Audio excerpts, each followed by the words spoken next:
Welcome to our first podcast episode of hopefully many.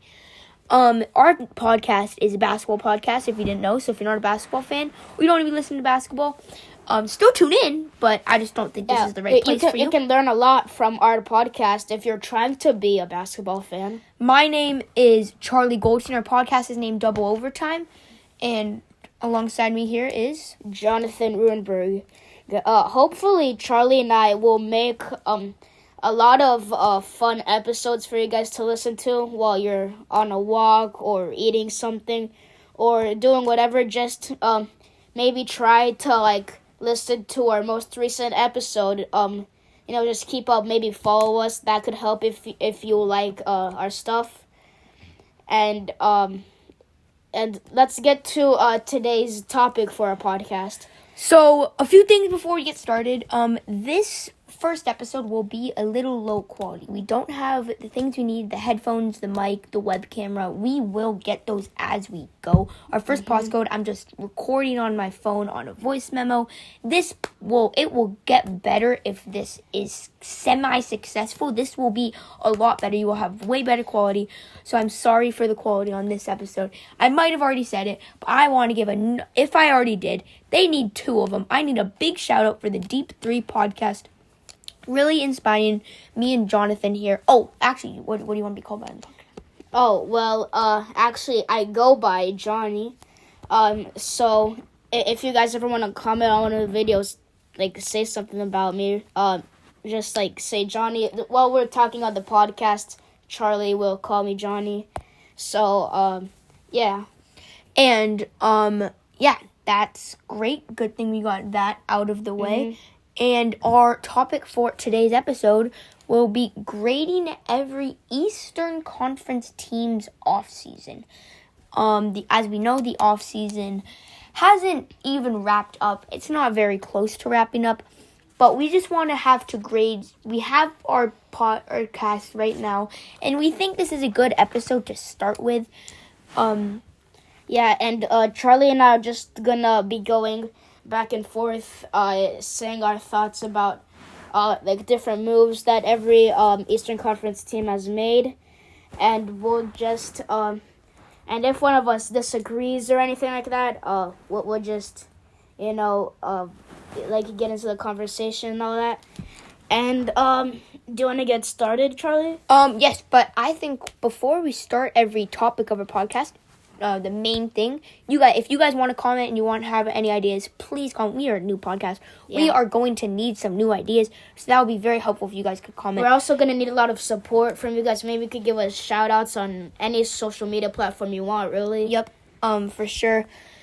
If you subscribe to us, we will tag you in a post on anything.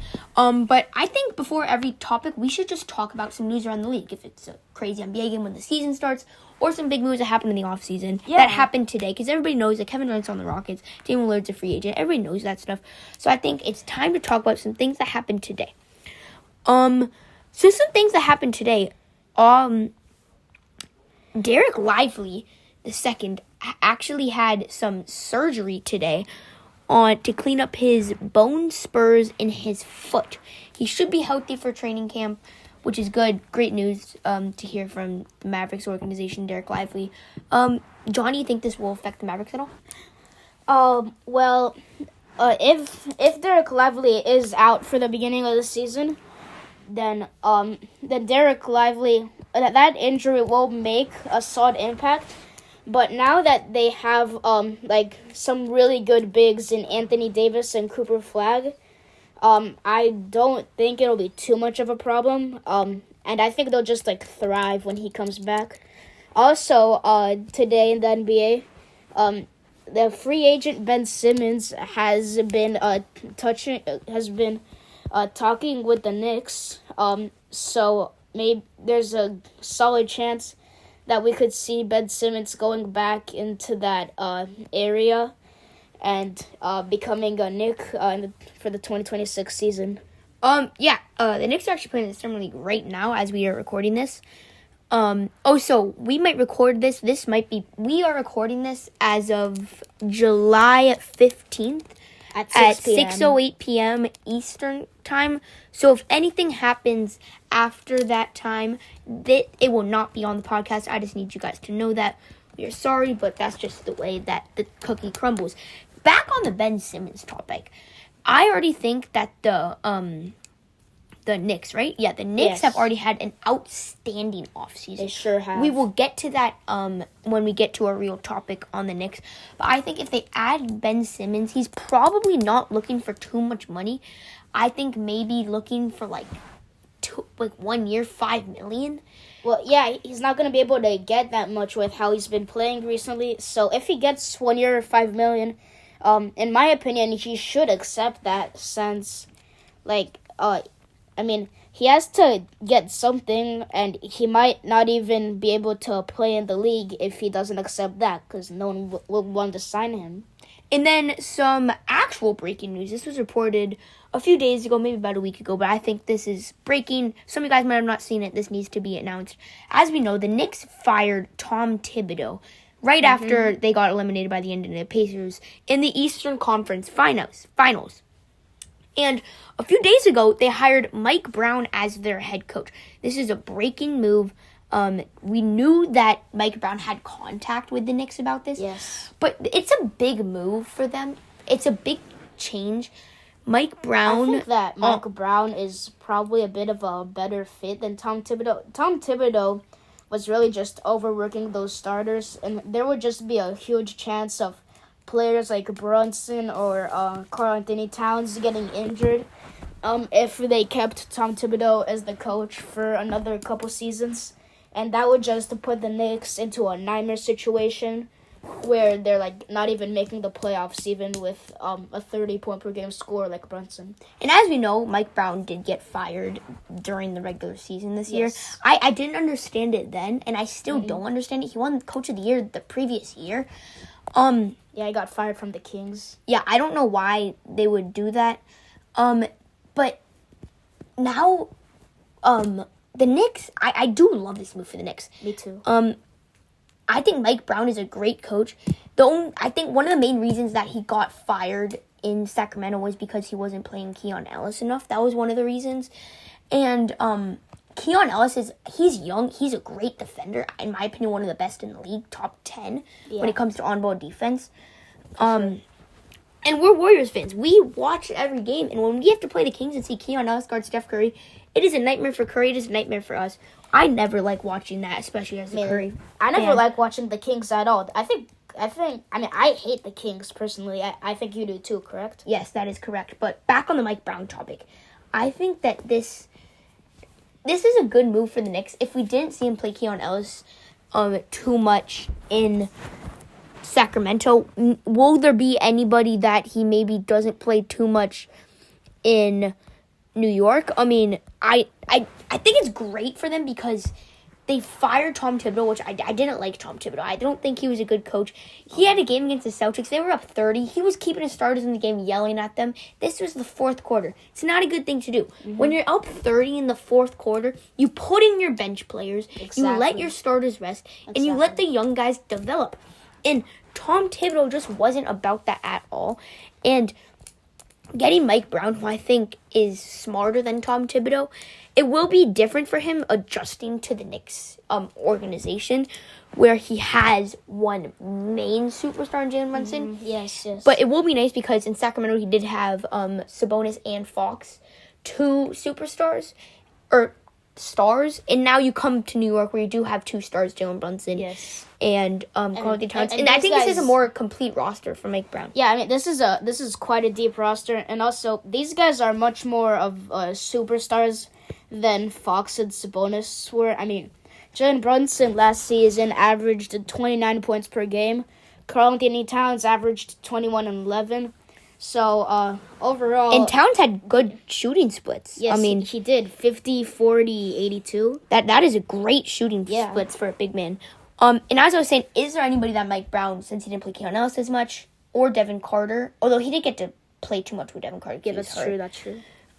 Is there anybody that he might not play here? I mean, Tyler Kolek was a rookie last year, didn't get to play too much. No. Same with Bakomi Daddier. Same with Kevin McCullough.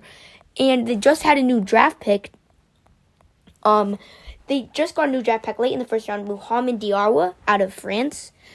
I don't know too much about this guy. He had 7 points and 7 rebounds in the first Summer League game. Yeah. On 42% shooting, so not terrible. But I don't think he'll see the court this year. I do think if I'm the Knicks, I get Tyler Kolek on the floor this year. Get him in that rotation. Maybe you put Kevin McCullough Jr. just because of how so good he was at Kansas. Maybe you put Bakome Daddier in there a bit. Maybe Ariel Hukbatori for some more size. Yeah, something like that. And I think that right now that's enough of like all that other stuff. I think we should get started with the main topic of today's podcast. And that is the Eastern Conference's teams' off-season moves. Charlie, right. would you like to start?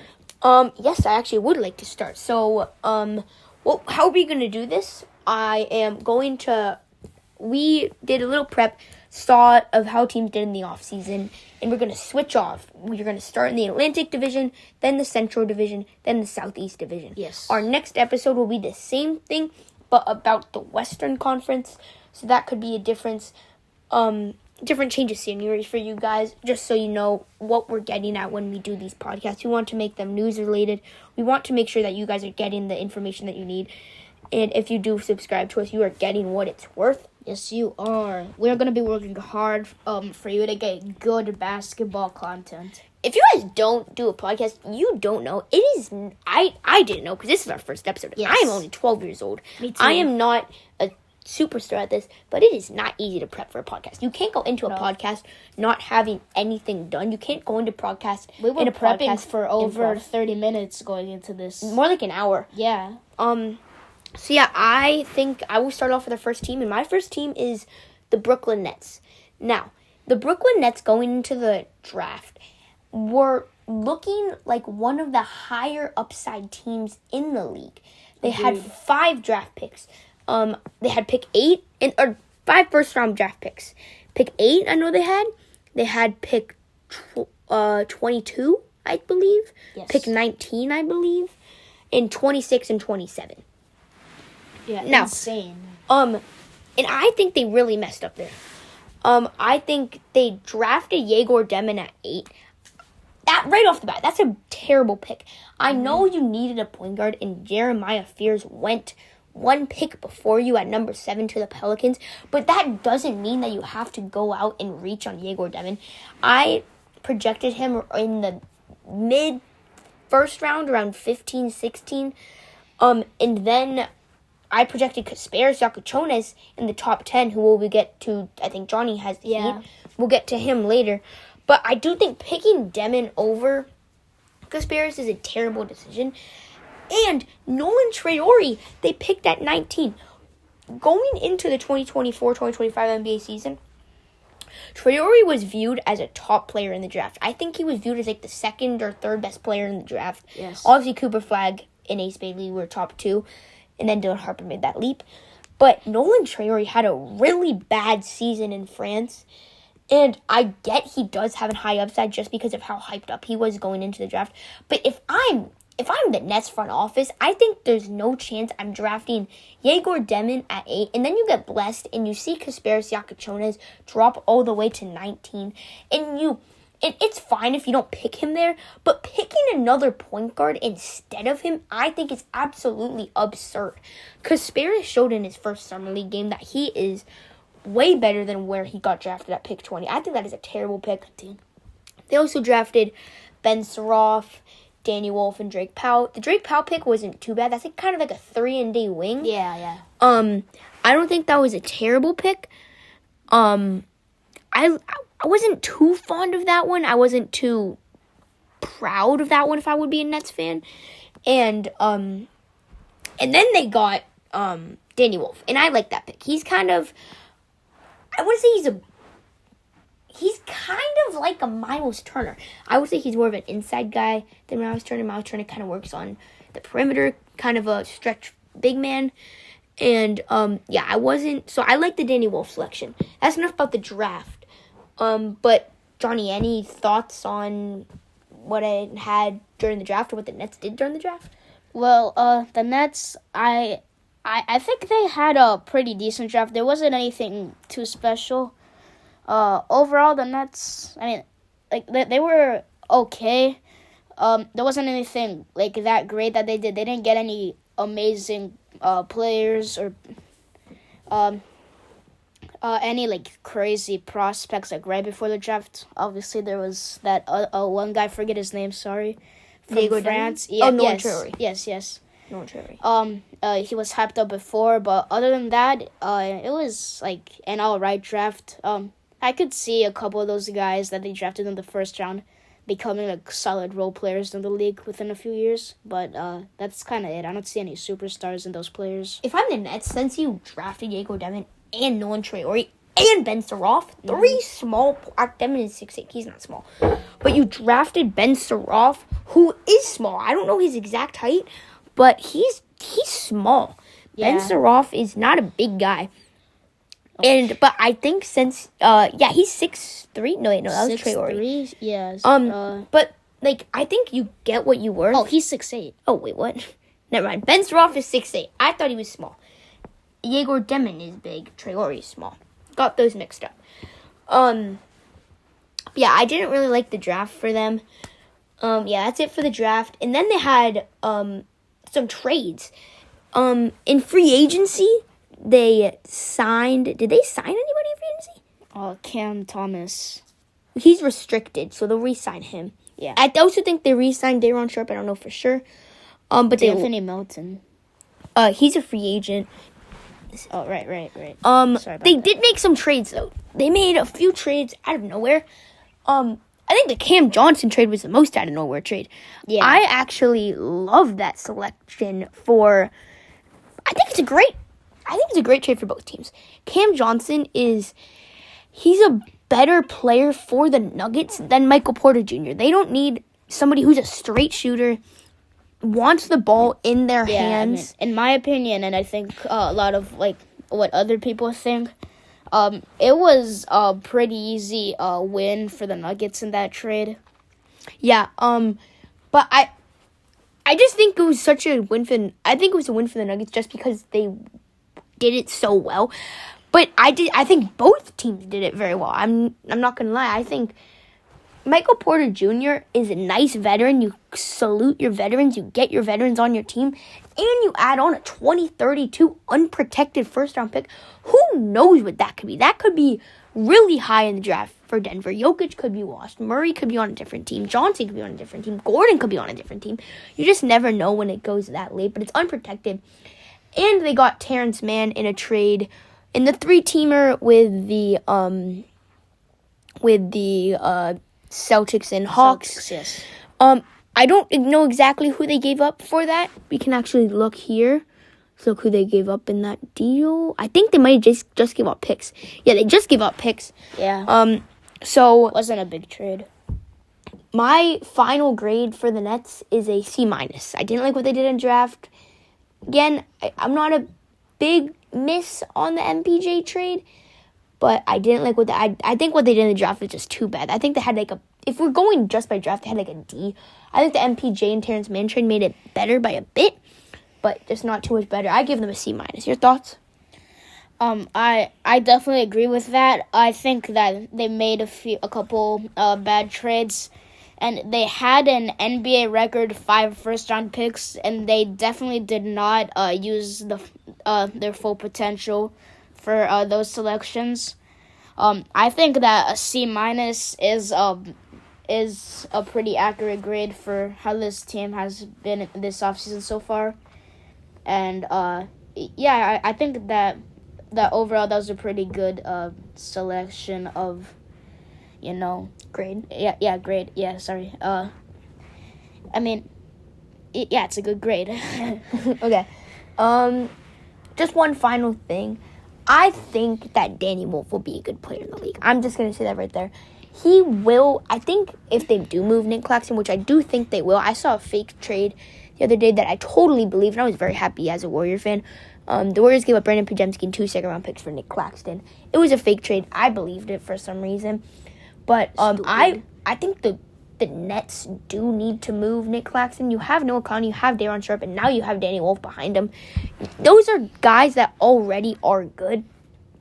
And additionally, you don't Danny need- Wolf has the coolest name of any player in the league. That is a very cool name. Yes. But I don't think you need Nick Claxton just bringing the team down. He is a good veteran, but if you're trying to build for the future, I think you moved it on from Nick Claxton and build up for those young centers behind him.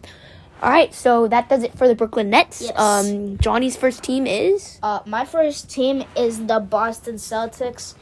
And we have quite a long ride to get through everything that the Celtics have done this offseason. They had a very entertaining offseason. Yes, they did. So let's start off with the draft, or not too much happened. So with the, I believe, 28th overall pick, is that right? Yes, 28th. 28th. The Boston Celtics drafted Hugo Gonzalez from Spain. He's a 6'6" small forward, and a Celtics representative says that he's a tough competitive player. He could play any role that the team wants him to.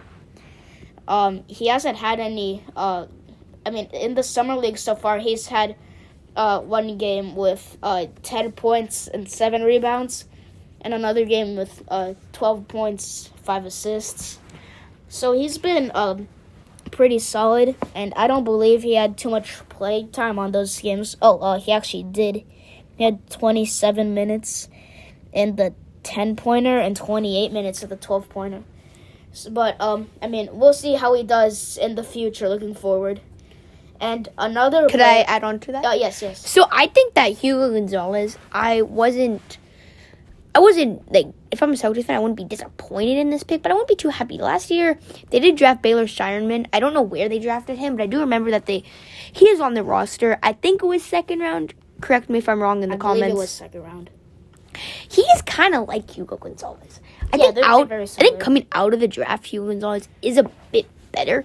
Right now, after Baylor Shireman's got a year of NBA play, he is obviously the better player. But I think that Hugo Gonzalez, coming out of the draft, is a better player. He's a great shooter. If he could become a good defensive player, if he can figure out how to get to the rim and become a great playmaker, he could be a star on this team next to Jason Tatum and Jaylen Brown.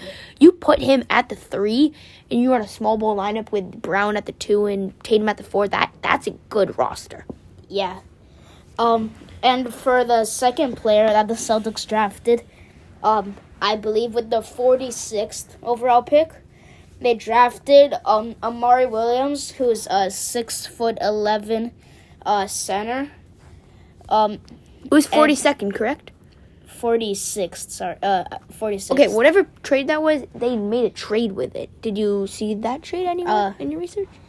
Yeah, I think they gave up, like, another second round pick and a bit of cash, I believe. No, I think, no. I think what it was, they traded down from 32 to 46 with the Magic, and I think they got 2 second round picks in addition, unprotected. Yes. So I think it was a pretty good trade. Yeah, I believe that is what happened. And Amari Williams is good. And you lost. Okay, you go. Amari Williams, well, in his first summer league game, he had 9 points and 2 blocks on 3 of 3 shooting, 94% true shooting, which, not on very high volume, but, that's still pretty good.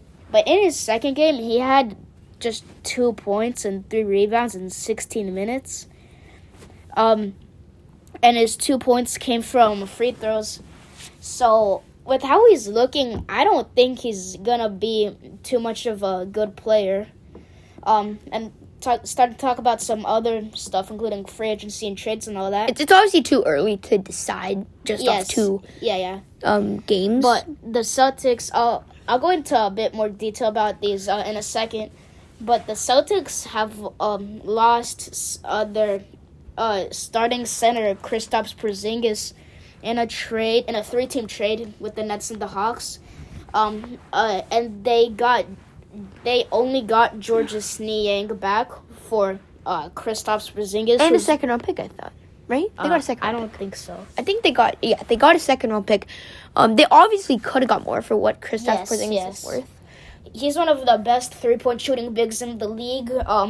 In in the same tier as Victor Wembanyama. I think they're probably the top two. What Towns? I think Towns is number one. Towns. You think Towns is okay? That doesn't matter. So that's the top three. Most people, I mean, you could put them in any order, really. But yeah. So that was a very, very bad trade for the Celtics because I mean, Kristaps is just such a great player, especially compared to Georges Niang. So yeah, and he was a center that they lost, and also in free agency the Celtics lost Al Horford. He still hasn't signed with a team, but so now Amari Williams. I believe the Celtics have another center. I'm blanking on who. Neemias Queta? I think so. I'm not sure about that, but now Amari Williams, because he's gonna be a backup center this upcoming season for the Celtics, he's gonna get a lot of playing time. So even though he didn't do too well in his first couple games, he has a very solid chance of being able to do a lot more. And I think the Kristaps Porzingis trade was mainly to get under the second apron, I think. Yes. If I think correctly. The Celtics, they're still probably going to cut a couple more players because they're still like a bit over the second apron, and if they get under the second apron, then I mean if they stay above, then they're probably gonna have to trade players like Jaylen Brown or Derek White, and neither of those ideas would be very good for them, as they're both really solid players. Although another good player that they did end up trading is Drew Holiday, who went to the Blazers for I believe Anthony Simons and a second. Yes. I think that trade is a win for the Celtics. I like the Kristaps trade. Anthony Simons arguably had, he for sure had, the best season of his career last year. He averaged 20 points per game. And Drew Holiday only averaged 11 points per game, which is the lowest he's averaged since his rookie season, making that probably his worst season of his career. And getting a second round pick. Even if the Celtics didn't get a second round pick, that would still be a good trade for them, in my opinion. So yeah, because you get off. Because now I do get off the Drew Holiday contract. Yes, so now they needed to trade Holiday and Porzingis going into the offseason. Well, they didn't have to. They could. I mean, they could have traded Derek White. They needed to trade two of those three guys because of the second apron and new CBA rules. Yeah, they still have to trade and cut a couple more players just to slide under. Yes. Yeah, they did it very well in the Drew Holiday trade.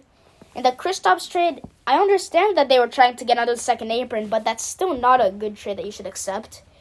And in free agency, there haven't been too many major moves. The Celtics signed Luka Garza and Josh Minott. And both of those players are like bench players. They're probably not going to get any minutes. And but they did lose Luke Cornett in free agency, which is a problem since he was a pretty solid center for the Celtics, especially in the playoffs.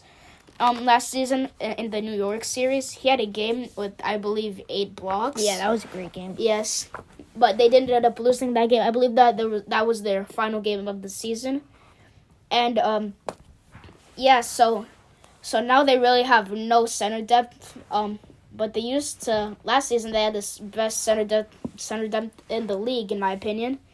And overall, I ended up giving the Celtics a C- for their offseason. I just think the Kristaps trade and losing Al Horford and Luke Cornett doesn't make up for the Drew Holiday trade. And, I mean, it was just a pretty bad offseason altogether. So they're gonna get a C minus from me. Any thoughts from you, Charlie? Yeah, I actually do have thoughts. I think that is not great. Grade. I would give them closer to a B minus, like a C plus, B minus, just because the trade wasn't supposed to be of the players they got back, more to get under the second apron. We see this all the time with salary dumps. That was a salary dump right there, and putting them in the same tier as the Nets for offseason, I think, is a little low. I think they should have been a bit higher. I kind of like the Luka Garza move. He could be a decent center for them while they try to develop Amari Williams. Yes. And I did like the Hugo Gonzalez pick and Amari Williams picks, and I did love the Drew Holiday trade. But I do agree with you. It wasn't the best offseason. It was pretty mediocre.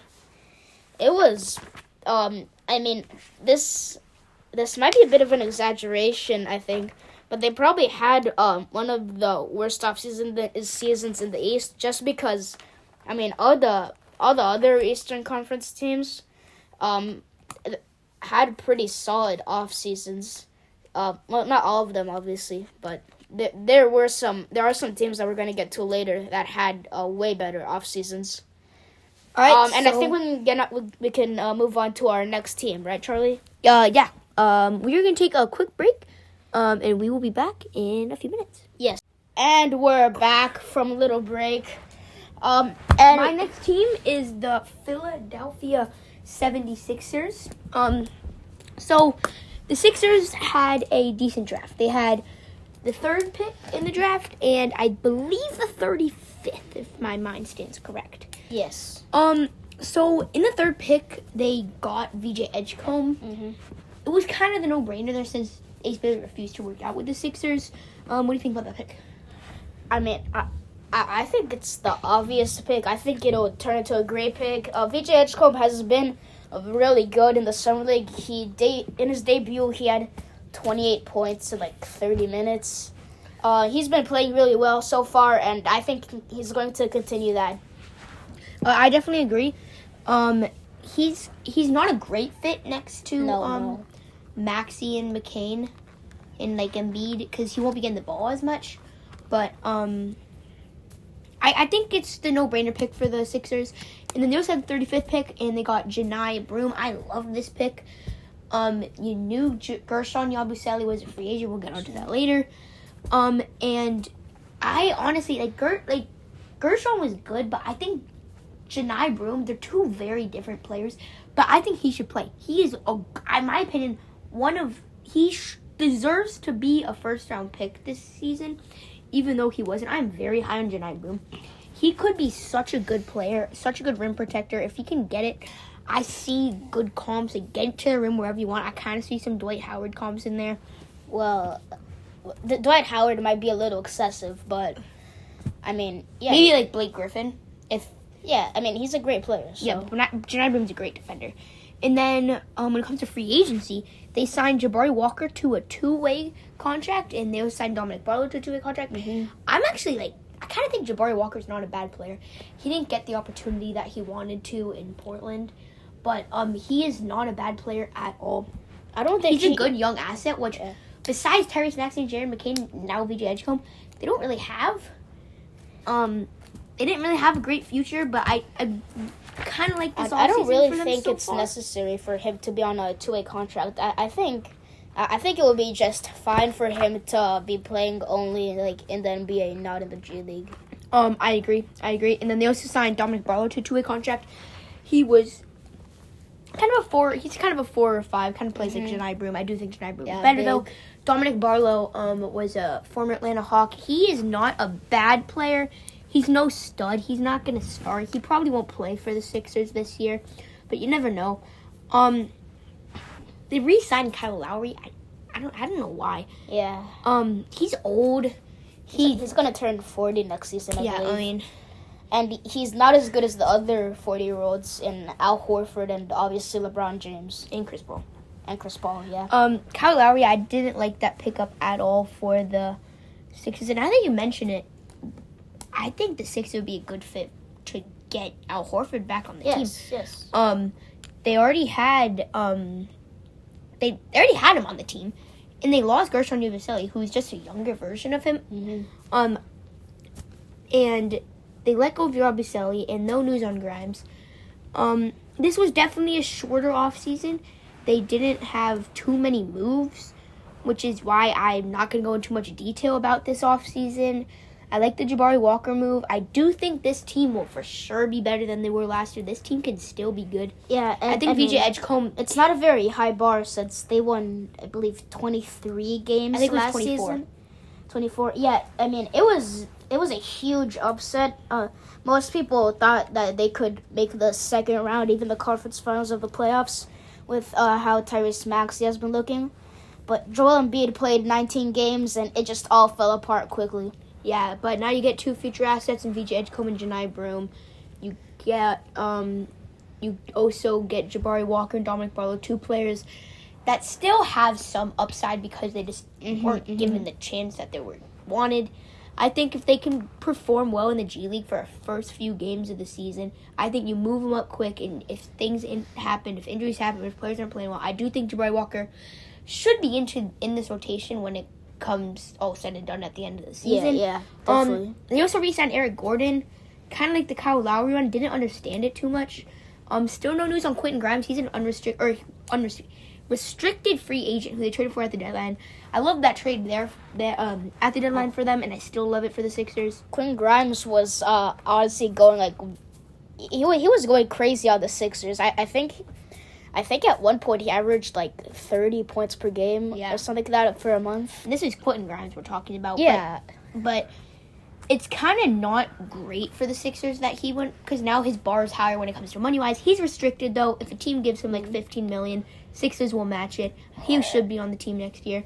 But just because Gershon Yabusele got such a weak contract on his new team, which I'll be talking about on my next team, and he was restricted and they didn't match, or I think he was restricted and they didn't match it, I am going to give the Sixers a C+ offseason for them.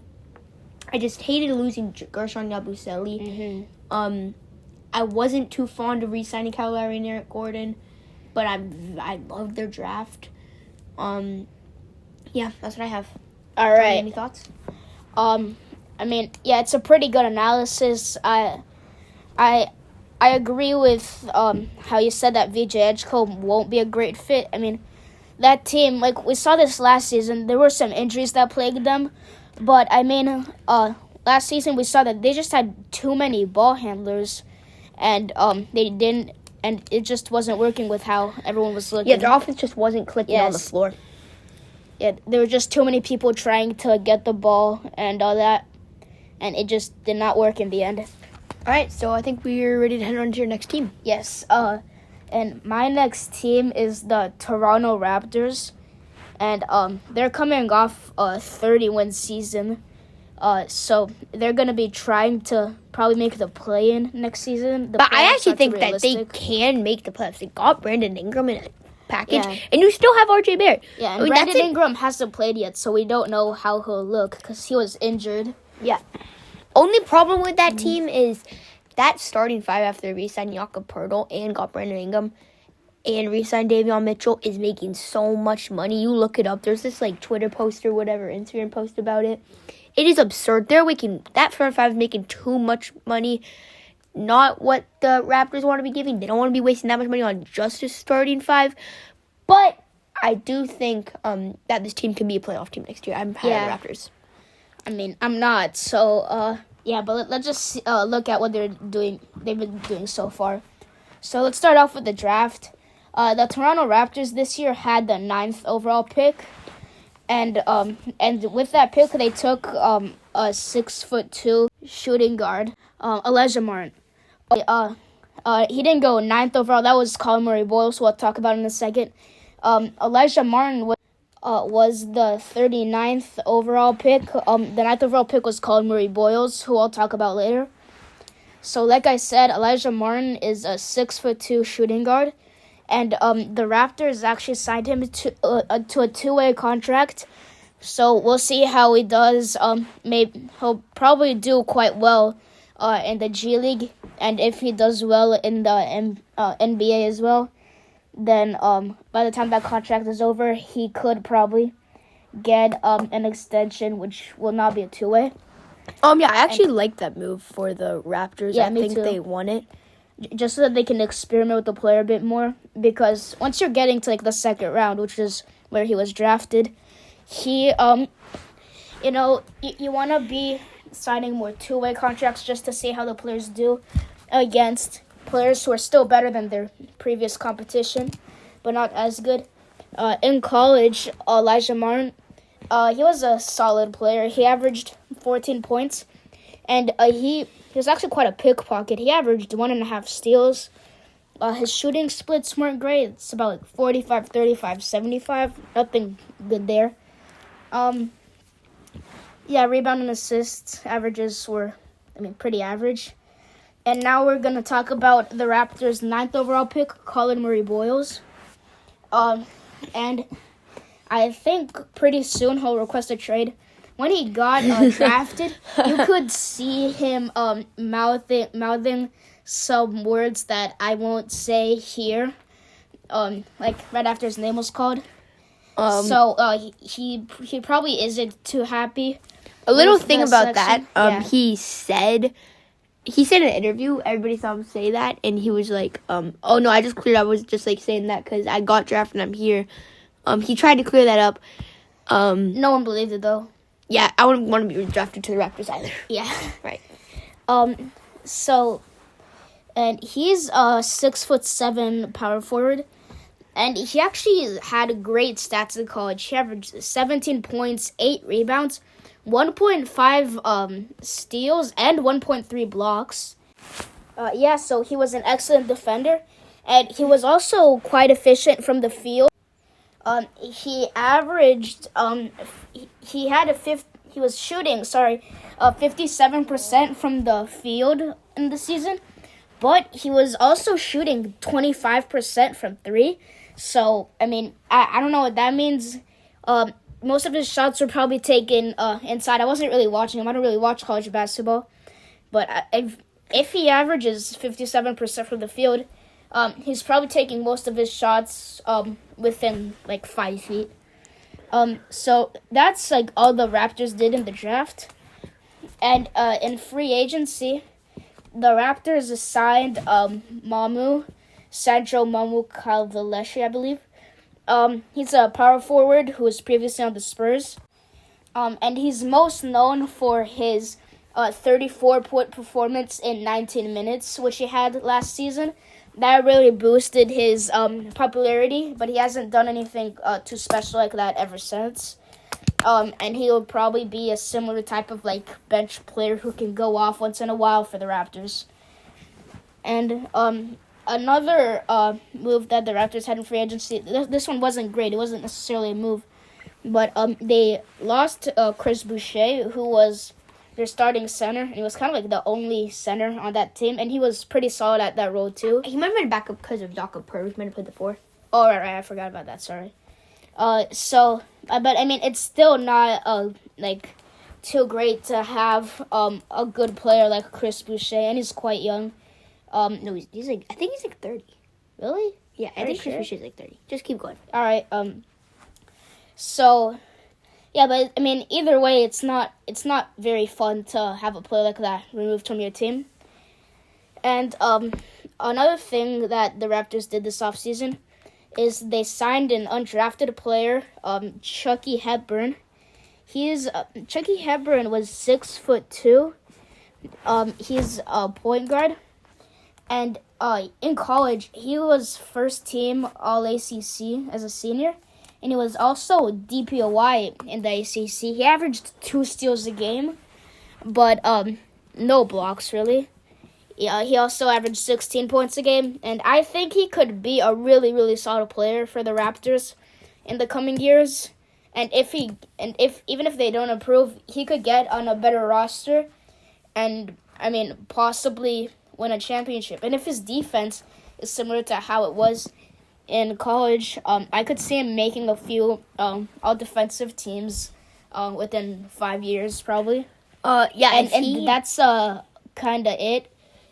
My overall grade for the Raptors is a B-. I don't think they really had any faults other than losing Chris Boucher And obviously, the rookies are looking pretty nice.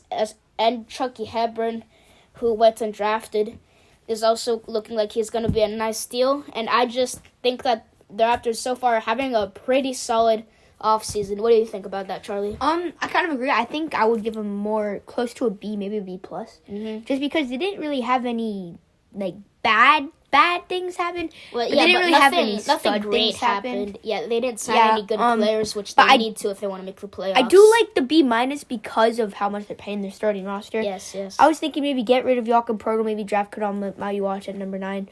They didn't do that. I'm not a front office general manager. Hopefully one day I will be, but if I'm the Raptors there, I'm letting Jakob Poeltl go. I'm not re-signing him, or I'm trading him. I'm doing one of those two things. Yeah. And picking Kadam Mayuach to be my center of the future. So I'd give them like a B plus, but yeah, they had a solid offseason. And now let's move on to Charlie's next team.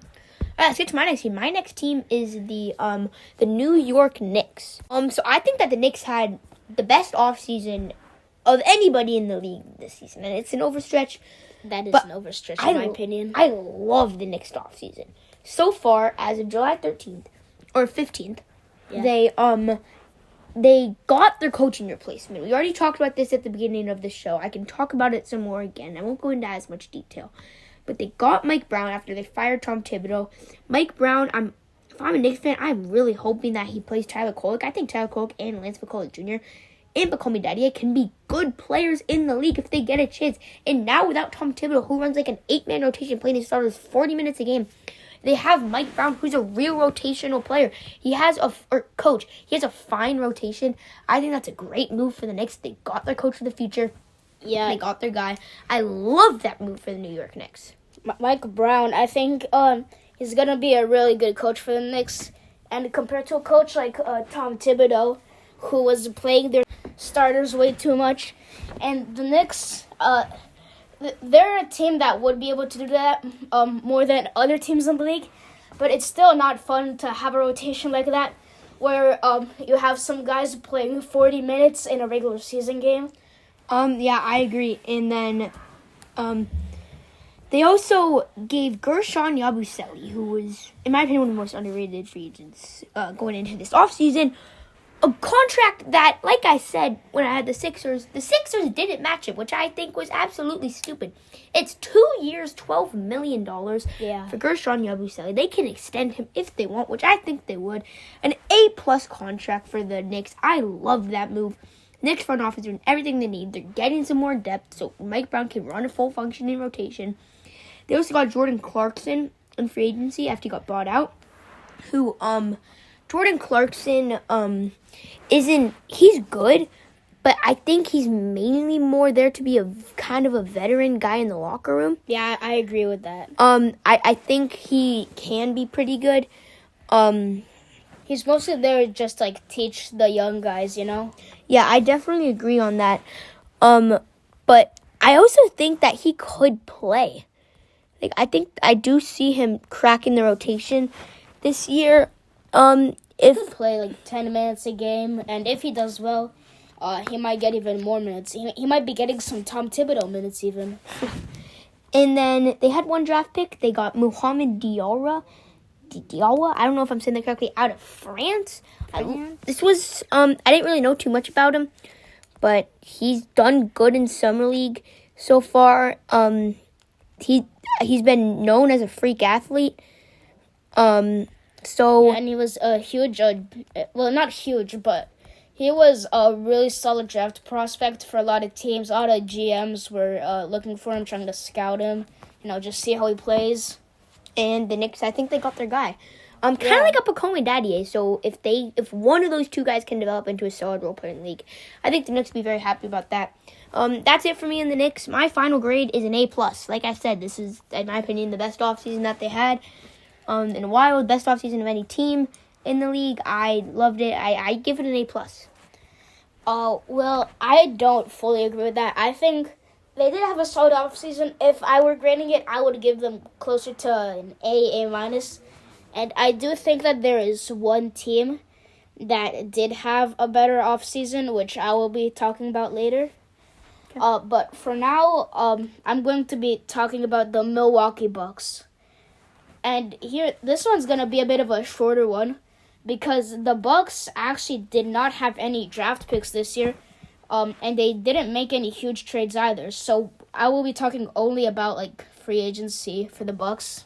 And one big move in particular. Yes. But that will come in a second, because first we're talking about how the Bucks signed Miles Turner, and just like a quick thing to mention before we start talking about this, they did lose Brook Lopez in free agency, so they needed a center. So Brook Lopez is now in LA on the Clippers, and they signed Miles Turner after he had 10 years with the Pacers. Miles Turner, he's a really good shooter, especially for a center. He's also a lob threat. And I mean, I think he'll be a really solid fit with Giannis and the Bucks.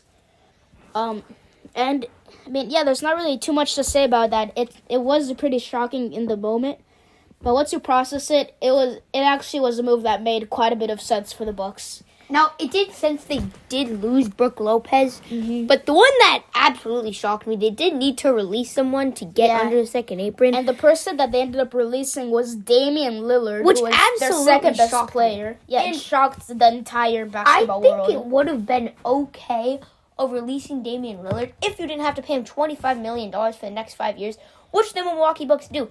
I don't know what direction they're going. Does this make the Bucks roster better with Kevin Porter Jr. as their starting point guard? You could argue it because now you have Miles Turner and you have you lose Damian Lillard for next year, which you already lost, but you gain Miles Turner instead of Brook Lopez. I don't really know. I guess it wasn't. But this team isn't beating an Eastern Conference team like the Knicks or the Cavs, and this doesn't even make a move for the future. This just corrupts them in money wise for the future. They have no draft picks. I really don't like. I don't know where the Bucks are going. Yeah, but for some people like me and Charlie, we actually like this because Damian Lillard will likely. I'm not a big fan of this. Well, yeah, for the Bucks, but Damian Lillard will likely go to the Warriors. Not likely, but there have been some rumors. There have been a lot of rumors that will likely happen, along with Al Horford. I forgot to mention that he's probably going to be a Warrior as well next season. But that's enough about the Warriors. Let's keep on going with the Bucks. And the Bucks also got in free agency Gary Harris from the Magic. Not really too much to say about that. Gary Harris is a Buck. Most Magic fans probably don't care too much. And overall, I think that the Bucks are having a pretty bad offseason so far. I'm actually gonna give them a C-. And that's a big part because they cut Dame. What do you think about that, Charlie? I think C- is a little harsh just because they did get Miles Turner. Yeah. I give it closer to C+. Again, I don't know what direction they're going because this corrupts them for the future. Doesn't make them a favorite in the East right now. Yeah. I don't know what John Horst is doing in the Bucks front office. The Bucks now. I mean, they are still led by Giannis, so they'll probably make the play-in, possibly the playoffs. But this team isn't winning the East. I don't see them winning 45 games next season. All right, are you done with Bucks? Merge for my team? Now it's time for Charlie's next team, and that will be the Detroit Pistons as my fourth team. This would be my halfway point of my teams. This would be my fourth team. I have 8 teams to do. Again, just like the Bucks, this will be a kind of short one. They had one pick in the draft where they selected Chaz Lanier at number 37. He is from Tennessee. He's a pretty good 3-point shooter. Yeah. He could help this team after they did lose one of the best 3-point shooters in the league, Malik Beasley, to free agency. And it just sucks what's happened to Malik Beasley. He's getting allegations of gambling, and now he's being investigated for gambling. Really sucks what happened to them. But getting Chaz Lanier is a great move. He's a great shooter from Tennessee. I like that move for J.B. Bickerstaff and the Pistons organization. Like I said earlier, they lost Malik Beasley to free agency. Still a free agent now. Sucks what happened to him. Hopefully he can find a team, and hopefully those allegations are wrong and the investigation goes nowhere, and hopefully he didn't do anything wrong. Yeah, I mean, I'm a pretty big Malik Beasley fan. I love his game. And I really hope that those allegations are incorrect and he can keep on playing in the NBA. They also lost Tim Hardaway Jr. along with Dennis Schroeder to the free agent market. Yeah, Tim Hardaway Jr. is kind of a worse version Neither of those were really generally bad losses. I mean, it's not nice to lose like those types of like role players, but all in all, I mean, I don't think that affects the Pistons too much. I think they could still make a pretty solid playoff run next season. Yeah. You already have Kate Cunningham. Yes. I believe they made a sign and trade, although I'm blanking on what it was. Because they traded Simone Fontecchio. I'm blanking. It'll come back to me. But just because of the Chaz Lanier selection and the Karis LeVert signing, I kind of give it a B+. I know it sounds a little much. Yeah, and now that I'm thinking about it could be a little bit lower. It definitely could. I don't think they had a terrible offseason. This doesn't make them a terrible team. Doesn't make them an amazing team. I think they kind of stayed the same where they were from last year. I think they could still be a 5 seed, maybe a 6 seed. I completely agree with you. I think that if the offseason ended right now and we were going right into the regular season, the Pistons, with how weak the Eastern Conference has been looking, especially with like the Celtics kind of blowing things up, I think they have a solid chance of being a 4 or 3 seed next season. All right, well, that's it for me on my fourth team. Let's head to Johnny for his fourth team. So my team, my fourth team is the Atlanta Hawks, and we're gonna be starting off with some draft picks. So the Hawks got Nikola Jurisic, I believe that's how you pronounce it. I believe he played in Serbia, although I'm not entirely sure. He's a 6'8" small forward, which is like pretty tall for his position. I couldn't really find too many resources about him, but hopefully he'll be a solid player for the Hawks. And another pick for the Hawks, I believe this was the 25th or 23rd overall pick. 23rd, yeah. They drafted Asa Newell, who's a forward, and he's a great defender, actually. I believe they lost him in the... It was a trade with the Celtics. It might have been the Kristaps trade, and they got him back. Was it the Kristaps trade? They never lost. They never lost him. They never lost Asa Newell. They just they had the 13th pick, and then they traded back, which I assume we're talking about. So I'm gonna let you take it. Yeah. So their draft was pretty solid. Both of their players probably gonna be solid. I don't know too much about that Nikola guy. But yeah. And now we're really getting into some like big stuff, all right? So, in free agency, one like great player that the Hawks got, they got Nickeil Alexander-Walker with a sign and trade from the Timberwolves.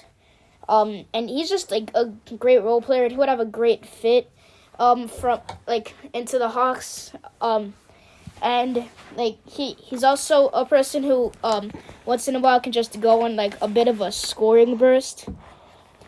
So yeah, that's just a great pickup for the Hawks, and will bring them into that next step of getting to the playoffs more consistently and getting deeper playoff runs like they did in, I believe it was 2021 where they made the Eastern Conference Finals. I believe you are correct. Yes. Yeah. So. Another signing that they did, which is very nice, was sorry. They didn't sign any more players, but they did lose Karis LeVert in free agency. You got his replacement with Nickeil Alexander-Walker, so I think that's fine. That's completely fine for them. And they also lost Clint Capella to a sign and trade. And I mean that's also not bad. I don't believe they got anyone too great back. I think it was like a couple picks. Yeah. And then like the big headline for the Hawks offseason so far was trading Kristaps Porzingis. Trading for Kristaps. And a 3-team trade with the Nets and Celtics for reportedly potato chips and dog poop. Also known as Georges Niang and Terrence Mann. Well, he transferred to the Nets. He gave the second to the Celtics, but yeah. Potato chips those and are dog the poop pretty much sums it up. Yeah, those are the two players they gave up, and for potato chips and dog poop again, they got a center who's a great 3-point shooter, and I mean he can block shots, play defense, he can pass a little bit, he can score. He's just a great player overall, and with all of those, I gave the Hawks an A so far for the offseason. It could definitely be better. There isn't anything too specific. I mean, I think it's just their draft picks that are a little questionable that makes this offseason not be able to get that A+. But I do think that they're having the best offseason in the entire NBA, not just the East so far. Okay. What do you think about that, Charlie? I think an A is deserving. Yes. I still think the Knicks having the best offseason. But I do like what direction the Hawks are going. They still have some pieces for the future, like Ace Anua, like Jalen Johnson. Trae Young's still young. They also have some pieces to win now. Yeah. Again, same thing with Jalen Johnson. He's young. They also have Zachary Reese-Shea. Now they have Chris Stapps and Trae Young. That they also have Dyson Daniels, who will likely win a DPOY soon. Yeah. All right, so my next team is the Chicago Bulls. So the Chicago Bulls had an interesting offseason. So they traded, actually, let's talk about the draft first. Yeah. So they got Noah Essingay out of France at number 12. He was in the finals of his France league, but missed it to come out to the draft. And if you didn't see it, Noah Essingay got posted the other day, which created for maybe the funniest photo we are ever going to see. Yes, he got posted by Johnny Furphy. It was an insane poster. And you can Google it if you want. Johnny Furphy dunks over Noah Essingay. I mean, it was just, there was like one specific photo where Noah Essingay just looked like a zombie. Yeah, he was in pure shock, pure fear, and Johnny Furphy was just screaming on top of him like during the dunk. It's kind of what you see. Yeah, so that's just the type of stuff that happens in the summer league, I guess. All right, and then they also made a trade. It was a weird one. It was straight up. Yeah. Straight up. Lonzo Ball was traded for Isaac Okoro. That's it. Usually when you see a trade like that, you see maybe a second, maybe some cash, maybe another player. Something like that. But no, Lonzo for Isaac Okoro straight up. For the Bulls, I'm not too fond of this trade. I like that trade for the Bulls a lot. Sorry, not the Bulls. I'm at the Cavs. I think the Cavs fleeced them a bit. I have the Cavs next. We can get to that. Yeah. I think Okoro is a good defensive player. I think he's one of the more underrated in the league. A good 3-and-D wing. He could be pretty good. I say 3-and-D wing about a lot of players. But I think he could be pretty good. I do think that he could definitely be helpful for the Bulls if they are trying to semi-compete now. And the Noah Essingay pick, I'm going to go back to because they got him at number 12, but I didn't like it. Derek Queen was on the board there. I'm not saying Noah Essingay isn't as good as value at number 12. That's good value if you get him at great value. That's normal and good like value that. if you get him at number 12. But I just think that Derek Queen would have been the better fit.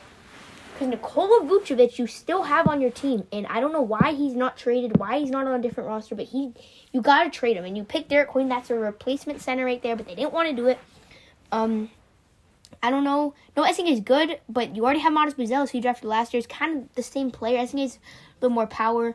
But, and then they got Lachlan Ulbrich at number 55. Don't know too much about that guy. Won't go into too much detail about that guy. He sounds Australian. But overall, actually, Josh Giddey is still a restricted free agent. That's something noted. They also lost Taylor Horton-Tucker in free agency. But Josh Giddey still being a restricted free agent is kind of shocking. I feel like he would have signed somewhere now. I feel like he would have probably re-signed with the Bulls by now. Yeah, the deal they're looking at is Giddey wants around $30 million. The Bulls don't want to give that, so that's why he hasn't been signed to a team yet. Yeah, and the Jazz are actually looking to make an offer for him. Asking for $30 million is a lot for a player like Josh Giddey. But Josh Giddey is pretty good. He is good. Last season, he was actually 2 steals away from quadruple double. But would have been crazy. Yeah, that would have been insane for a player like him to have a quadruple double. But Josh Giddey just I don't think is the type of player you would want to be giving $30 million for like 1 year. You said. Yeah. Yeah. Oh no, it would be overtime. Year. It would be overtime. Overtime. Yeah. I mean, $30 million like 3 or 4 years. I would do, but anything it's per year, annual.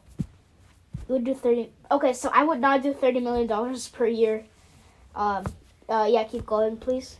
Yeah, but my final grade, I give them a B because, again, Noah Gessingay is a fine selection. I think they had the most average offseason any NBA team could have. That is my 5th team. I have 3 more to go. John, let's get to your 5th team. Yeah, before we get to my team, I would just like to talk about your opinion of it. I think giving the Bulls a B is a great opinion. Another one like thing that the Bulls did that I don't believe you talked about is the trading for Yuki Kawamura. he is 5'8", but just recently in the summer league he had a game with 15 points, 10 assists. He's been playing pretty well recently. Yuki, he's looking to try to get a few more more minutes this upcoming season. He's probably gonna get to double digits soon. He's gonna get to double digit minutes before double digit inches, but yeah. And now we'll start with my 6th team. Or is that your 5th team? 5th? No, that's my 6th team. Oh, yeah. And that team is the Charlotte Hornets. The Hornets have had a pretty solid offseason. Let's just kick it off with their draft. So they got 2 players from Duke with the 33rd and 4th overall picks. With the 33rd pick, they got a Sion James, a 6'6" small forward, and he's also a pretty solid shooter. Not anything like too, remarkable about him, anything else. I mean, he's a pretty good player, obviously, but he would be lucky to be a role player in the NBA. That's all I'm saying. And then with the 4th overall pick, they got Conka Nipple. He's a guard, also from Duke. He's a pickpocket. He averaged, I believe, 1.5 steals per game at Duke. He can get up to the pickpocket levels of players like Dyson Daniels if he keeps on working on that. And like James, he's a pretty good shooter. Yeah, Conka was one of the best shooters in the draft class, in my opinion. So that duo between Sion James and Conka Nipple, I think, will work quite well, especially since they already have a lot of chemistry from their time at Duke. And they also got Ryan Kalkbrinker. He's a center from Creighton. Like Sion James, there isn't really too much about him online. I mean, he's gonna be a solid player, but like James, he'll be lucky to be a role player in this league. And the Hornets didn't make any major free agent signings, but they did make a couple of trades. And one of those being trading Mark Williams for Micic and I think 2 it was firsts. has to be Micic, but yeah. Micic, yeah. And 2 firsts. So, I like that trade for the Hornets. That trade, I didn't like it too much since Mark Williams was a pretty solid center for them. And, losing him isn't great, especially considering this next trade where they trade Yusuf Nurkic, another big for the Hornets, for 1 second-round pick and Colin Sexton. So they traded him to the Jazz. And, I don't like either of those trades too much, especially since they lost all their center depth from that. Oh, that's why they drafted Ryan Kalkbrinker. Yeah, exactly. But Ryan Kalkbrinker might not be too good of a player in the league. And with that in mind, I gave the Hornets a C. That might be a little bit low, but I just don't like either of those trades for them. And if Ryan Kalkbrinker doesn't do too well, then that'll really just ruin the season for the Hornets, and they'll have another disappointing season. What do you think about that, Charlie? I'd actually give that a B. I give it a B because I love the draft. I really love the draft. And Ryan Kalkbrinker, he doesn't necessarily have to be a win-now move. Yeah. He could be somebody good for the future. They're not trying to win this year. They're trying to win in They're not. 5 years. So yeah, that's what I think could happen. And yeah, now for my team, my next team. Excuse me, sorry about that. And then my sixth team, I have the Cleveland Cavaliers. In the draft, they drafted Tyrese Proctor, number 49. He's a 6'6" guard from Duke. I actually got the pleasure of watching him at Summer League. And he was pretty good. I really liked what he was doing. He's a pretty good playmaker. He's a pretty good shooter. And he's a good replacement from Ty Jerome because they obviously lost Ty Jerome in free agency to Memphis, which brings the grade down a bit, especially because of what the contract that he got in Memphis. Like, you could have gave him that same contract. I love the Tyrese Proctor pick. He could be a very good player in the league. He's already But that's not too likely, in my opinion. Okay, but he was a senior, so he's already kind of developed. He's already, like, I feel like he could develop into being a good player when it's all said and done for his career. Yes, I agree. And they traded Isaac Okoro for Lonzo Ball. Wasn't too fond of that, especially you have Darius Garland, you have Craig Porter Jr., and you just drafted another point guard. I wasn't too fond of that trade.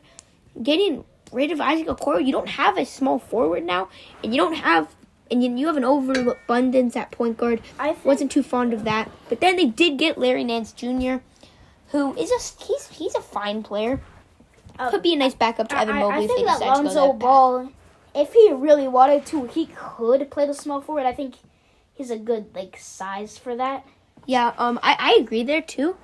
I just think he'd be better at his other position, the point guard. Yeah. But I do think that Lonzo Ball overall is a better player than Isaac Okoro.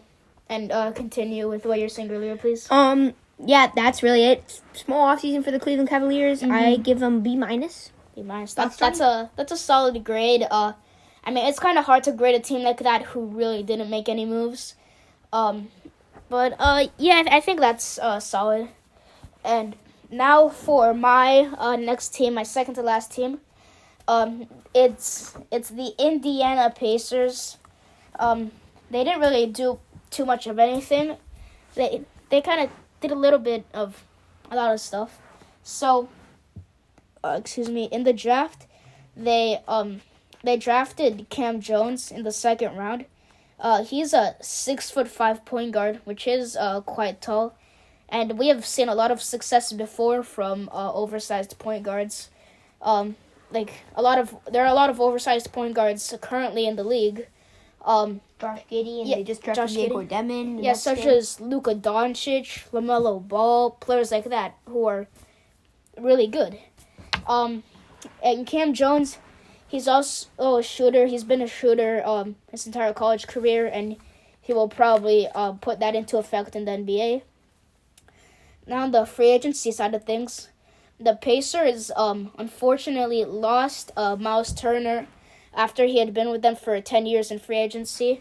And I guess after 10 years, when they finally made it to the finals, their first deep playoff run in 25 years, and they lost, it just really tore down Miles Turner's patience, and he decided to leave for the Bucks. And another player that they signed, this one's a lot less important. They didn't sign him, sorry. They released Thomas Bryant, and he is still a free agent right now. He hasn't signed with the team. And I'll give their offseason so far a C. Now that I'm thinking about it more, I should have probably given them a lower grade, but a C is what I thought of originally. What do you think about that, Charlie? I think it's a little accurate. I think Cam Jones is an underrated pick. He was great at Marquette. He was a great scorer, great three-point shooter. I think he can be pretty good in the league. But overall, I think a C+ is a good move for the Pacers. I wouldn't say C plus. If I was doing this right now after I've like cleared my head a bit, I would say it's closer to a D plus in my opinion. Oh wow, okay. Yeah, I mean they're other than Cam Jones, which I mean I guess you think is underrated, but most people don't since he was a second round pick. I think that this offseason has been quite bad, especially considering that I mean. Like, if they had won that Game 7 and Hallie hadn't gotten injured, Miles Turner would have definitely stayed. The other moves probably wouldn't have changed very much. But their offseason would be looking a lot brighter, in my opinion. Yeah, I agree. Let's get to my second to last team. Yes. Orlando Magic. Ow. Who, before I grade their actual offseason moves, I'm going to grade their rebrand. They had a rebrand in the offseason. A+++++. I really hated their logo, and they made a great logo. And they went back that new logo. They went back to the old like the colors and the font especially. They went back to the old pinstripe jerseys. I really like those. Enough about the jerseys. Let's get to the actual team. So the Orlando Magic, in my opinion, had a really, really solid offseason. They got one of the steals of the draft, Jace Richardson. Nice wing from Virginia Tech, Michigan State at number 25, and Noah Penda from France at number 32. I really like those moves for the Orlando Magic. Jace Richardson, he could kind of be a nice player off the bench to learn from Desmond Bain.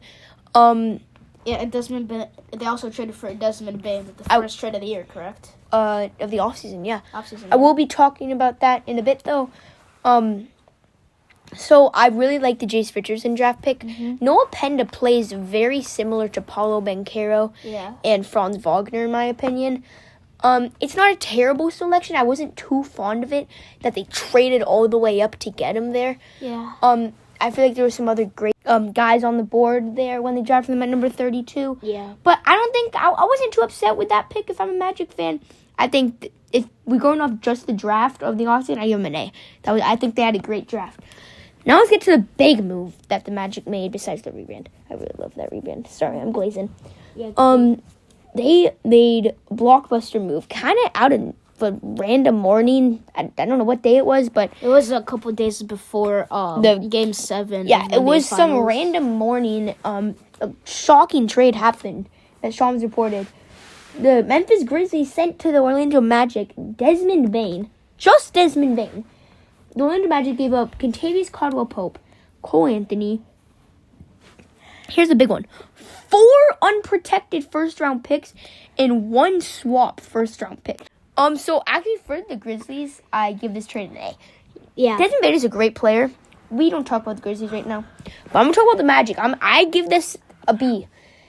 A lot of people gave it closer to the F and the C range just because they give up 5 first-round picks. Is Desmond Bain worth 5 first-round picks? No. Probably not. Were the Magic the worst shooting team in the league last year? Yes. So they desperately addressed that with Desmond Bain. I give it a B just because 5 first-round pick is a bit much. But they got a great shooter. Like, you couldn't ask for a better player on this team than Desmond Bain. And then in free agency, they signed Tyus Jones to a cheap deal. I think it was 1 year's $8 million. Another point guard on this roster. They lost Cole Anthony, and they have Anthony Black. What does this mean for Anthony Black after he's had a rough first years? I think that possibly within this offseason, Anthony Black will get cut because he's not really needed in Orlando anymore. But there are some other teams that would possibly like a player like that. I can't really think of any off the top of my head. But, some teams would like a player like Anthony Black, and the Magic won't right now. They have that spot filled up. I don't think he'll get cut, but I do see a possibility he gets traded. Yeah. And then they lost Caleb Houston and Gary Harris to free agency. Nothing big there. Caleb Houston was a little young. Fun fact, he's actually the tallest player currently in the league to have never dunked a ball, who's played at least 500 minutes in the league. I believe he is 6'10". I think he's 6'8". 6'8". Yeah. But yeah, that happened with Caleb Houston. And then the big one was Paulo Banchero got signed to a 5-year supermax extension. I don't know the exact money down to the cent, but I do love that move. You lock up your best player for the future. And that is why I give the Magic an A- on the offseason. I think they had an amazing offseason, and that's why I give them an A-. Any thoughts, Johnny? I think that's a really solid grade. I've been really high on the Magic ever since they made that trade, and they've been making all these moves, which I personally think have all been quite amazing.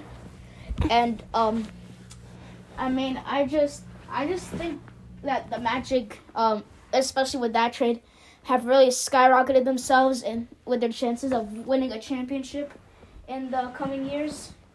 And all right, really well, solid. Let's get to your last team, which I don't know, but you do.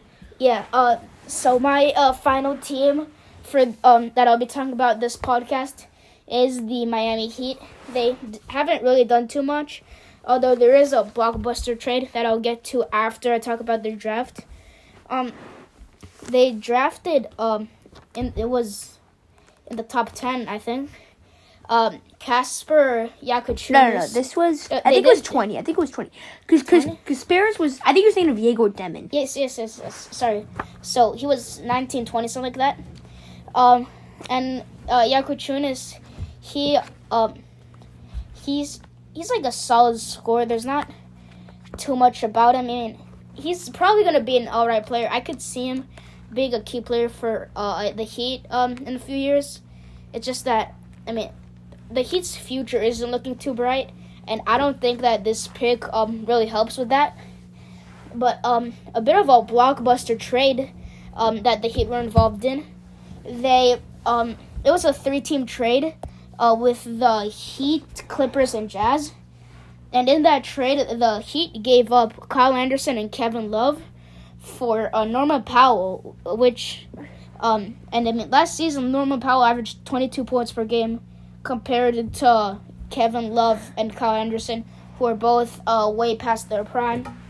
That's a really good trade for the Heat, in my opinion. I think that Norman Powell will be a really good fit with Tyler Hero and Bam Adebayo. And overall, I give the Heat a B in their offseason so far. What do you think about that grade, Charlie? I give it a A-. A-? That Norman Powell trade was a fleece. Obviously the Clippers wouldn't accept that straight up, but it was because of 3-teamer and they got John Collins, which just because the Jazz and Danny Ainge were so stupid in that trade, helped out the Heat so much. Getting Norman Powell for Kevin Love, Kyle Anderson in the second round Harrison magic. Yeah. Norman Powell is a great shooter on this team. This team could contend in the East. I'm saying that now. This team could be a top 5 team in the East. I think they could contend with the Magic, the Knicks, and the Cavs. I really believe in this Heat team now that they added third scorer. By saying that, do you mean that by this year? Like, do you think in the 2026 season? Yeah. If they do make the playoffs, I see them as a first-round exit. Most of their guys just don't have enough experience in the playoffs since their team hasn't been making the playoffs too much recently, and they haven't won a playoff series in a while. It might have been since the LeBron days. I'm not sure though. I think in 2020. No, because 2023. No, wait. Yeah, I'm stupid. 2022 or 2023. Sorry. Yeah. But now that they don't have Jimmy Butler anymore, they have no playoff experience. I think the Heat, they're definitely gonna have a better season than last year. They did make the playoffs this season, no, they made the playoffs. Oh yeah.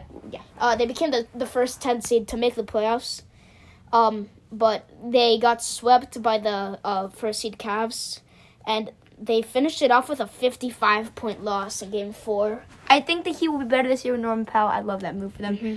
Let's get to our final talk on this podcast. Our final team, the Washington Wizards, which will be done by me. I loved the Wizards offseason almost as much as I loved the Knicks.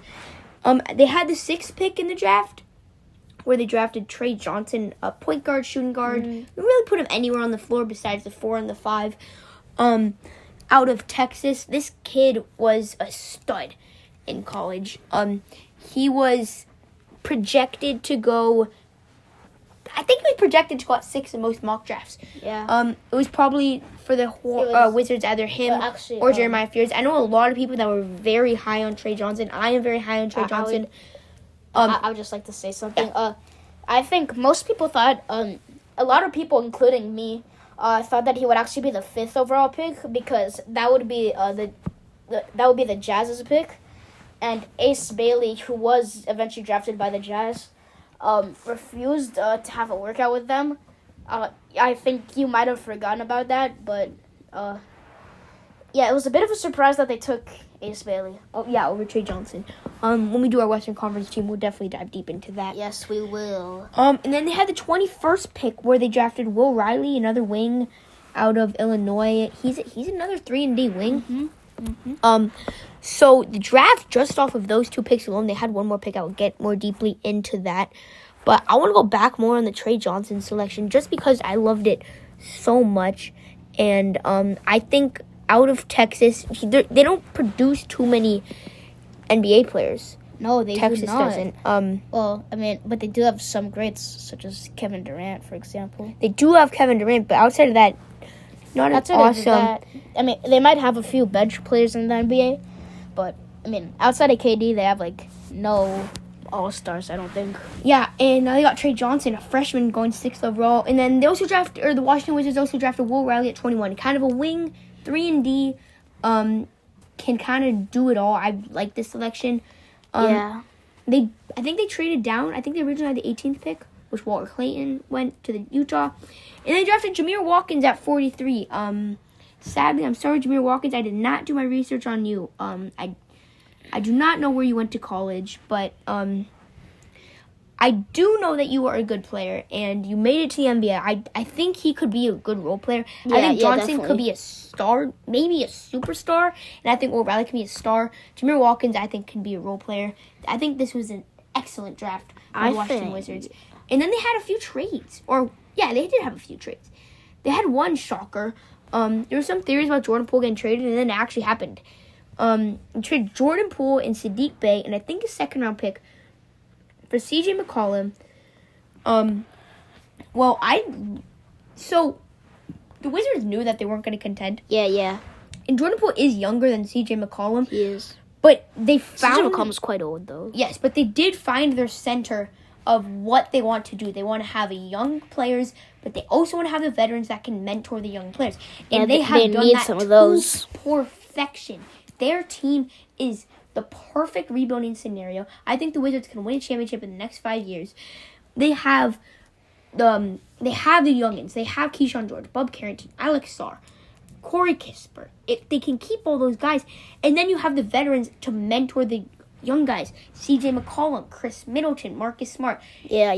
The Wizards front office has done this rebuild absolutely perfectly. Hasn't gone as quick as they would have wanted, but they did it perfectly. And then they made another trade, which was another amazing trade, getting another young asset, trading 2 second-round picks for Cam Whitmore. This gives them an even better young core than what they had before. They also traded they also got Dylan Jones and a second-round pick from the Thunder, but I don't want to talk about that. Why? Because Dylan Jones isn't too important. I'm not going to go too deep into that one. That makes sense. But Cam Whitmore is such a good young player. He could be such a good player. He just didn't get the opportunity that he wanted and that a lot of NBA fans and Rockets fans might have wanted going into the season of the Rockets season. But they have a good young core. They have a good veteran room. And that's why I gave the Wizards an A offseason. I gave them an A grade because they did it to perfection. They did exactly what they wanted to do. I love this offseason for the Wizards. Any thoughts? The Wizards offseason has been really good. Every aspect of it has been great, the draft, trades, free agency, and also their, goals, to get a veteran to teach the young players, everything. It's just been on point. I completely agree with that rating. All right, well, unless you got anything else to say, because then we'll wrap up. I think that's it.